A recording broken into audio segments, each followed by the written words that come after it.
What is quantum healing supposed to be? That's what I asked my doctor after he recommended bioresonance therapy to me. So, of course, as a researcher, I had to look it up, and I found some very interesting headlines. The phenomenon called entangled states affects the subatomic particles within the biofield of a living organism. Okay, all these words do make sense, but not together.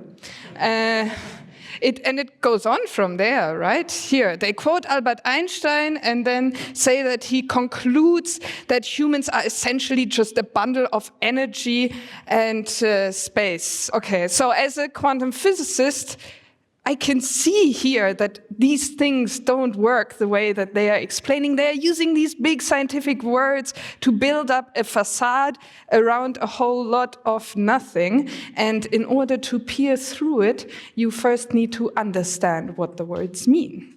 And they are not the only ones. There's also quantum computing companies that are pretty big that use headlines like "business advantage delivered today." Considering that this is from early last year and we don't see a lot of quantum technology in our everyday life, maybe this is a little bit of an overstatement. Indeed, there is these two sides, enthusiastic truth, which is very important because it gives us momentum, it drives innovation, and it lets people like me share my excitement for my science and my research with you, and fake news, which doesn't just result in false medical claims. It also creates this bubble of expectations. If we build promises that we can't keep in the end, then there will be a lot of disappointment when we don't keep them. And indeed, we need to show people what quantum physics really can do. So, to make this line less blurry, today I'll try to tell you a bit more about entanglement. Entanglement is a core concept of quantum physics, and quantum physics itself is the study of the very smallest things in the universe. That means atoms, electrons, photons, the particles of light. And I've been studying it since my master's. After my PhD in the last 3 years, I've been working on entanglement specifically here at TU Vienna. And often there are these concepts which are not quite intuitive to us, and one of them we can explain well if we imagine that I am giving someone information and then I have a friend in the back who's trying to get it, okay? So I'll give you here a message and then you want to get it to my friend in the back. There's 2 ways you can do that without shouting. The first one is you give it to the next person, who gives it to the next person, and so on and so forth, until the message reaches there. In this case, the information is behaving like a wave. And it spreads through the room also to some people who might not actually have been necessary for delivering that information.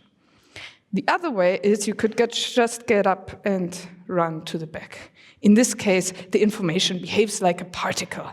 And this is exactly the wave-particle duality that is at the base of a lot of quantum physics. But we want to get to entanglement. And entanglement is a type of correlation, which means that 2 people are doing a measurement and they'll get the same outcome in the end. So to get from one to the other, we need to talk about the uncertainty principle. Sorry, this is my one slide with all the big words on it, so you can forget them again afterwards.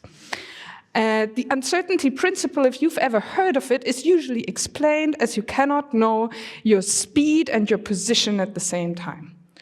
But anybody who's driven a car before, looked at the speedometer, looked at Google Maps, knew exactly how fast they were going and where they were. So this doesn't make a lot of sense, and hence, instead, I want to explain it to you with a quantum guitar.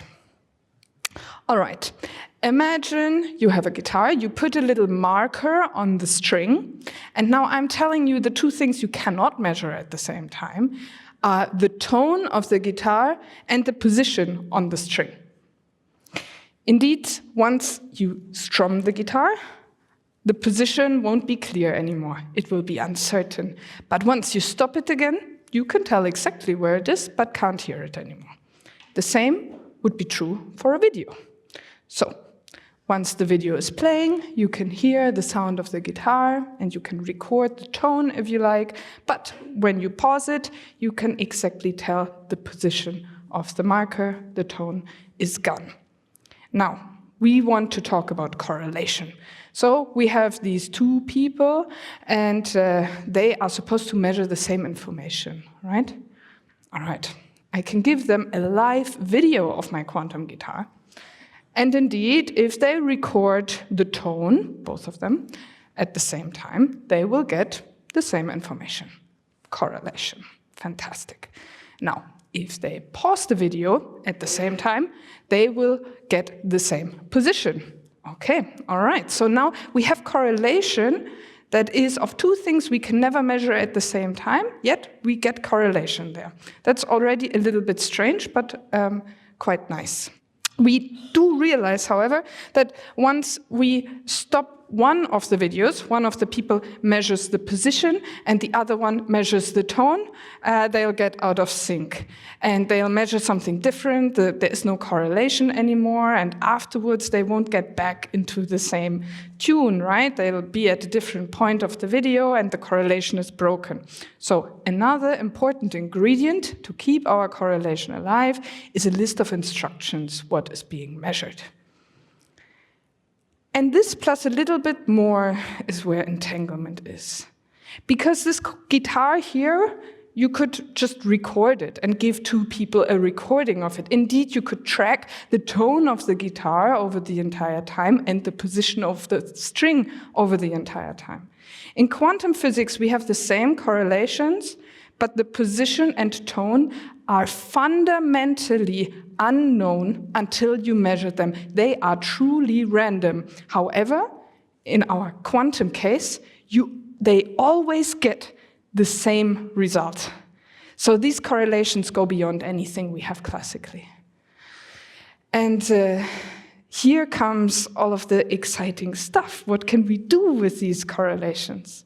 Well, let's first of all look at the possible future, right? The things that we are working on maybe making possible. I think the most intuitive one after my explanation is quantum cryptography, which basically means that you come up with a password, but two people should share it. You can imagine, great, we have our two quantum systems, we have this perfect correlation, but random outcomes. You can share a password between two people. They'll always have the same one, but nobody in between can try to steal the message when it's delivered from one to the other. So you can use that for quantum cryptography. What you cannot do is deliver information faster than the speed of light. Think about the guitar. Think about the example we had here. Right, if we change something about one of the videos, one of the guitars, that won't mean that something changes on the other side, right? So we can't send information that way using entanglement either. And indeed, if you make a measurement, you get something random out, right? The same thing on both sides, but still, it's random. And it only is meaningful if you've previously shared what you are gonna measure. So, sending information faster than the speed of light is unfortunately not possible for us. However, we can use this entanglement in order to come up with more intricate structures in which to encode information, and that is the basis of quantum computing. What we cannot do is put an entangled system into a person and then use something on the outside with entanglement to measure something. You saw the first slide, something about bioenergetic fields, I don't know.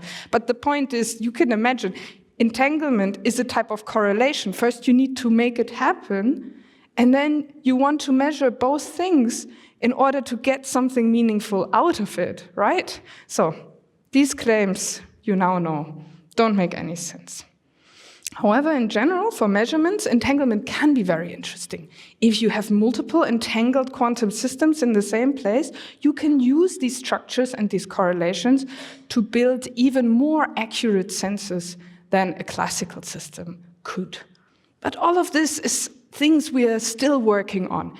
I'm a fundamental researcher, right? So we are really looking into what the possibilities are. Some of the technologies are being developed right now, but the business advantage today, maybe not.